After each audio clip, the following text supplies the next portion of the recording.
பஞ்சாக்ஷரத்திற்குள்ளே நமக்கு 5 வகையான பஞ்சாக்ஷரம் அமைந்திருக்கு. அது என்னென்ன என்பதனை முதல்ல பார்ப்போம்.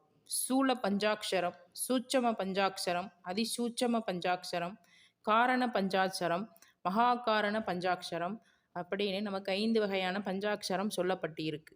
சரி, இதில் எந்த நாமா எதில் அடங்கியிருக்கு அப்படின்னு கொஞ்சம் தெரிஞ்சுக்கலாம் இல்லையா? ஸ்தூல பஞ்சாக்ஷரம் என்பது நம சிவய என்னும் நாமமும், சூட்சும பஞ்சாக்ஷரம் என்பது சிவய நம அப்படிங்கிற நாமமும், அதிசூட்சும பஞ்சாக்ஷரம் என்பது சிவய சிவ அப்படிங்கிற நாமமும், காரண பஞ்சாக்ஷரம் என்பது சிவசிவ அப்படிங்கிற நாமமும், மகா காரண பஞ்சாக்ஷரம் அப்படிங்கிறது சி அப்படிங்கிற நாமமும் சொல்லப்பட்டுள்ளது.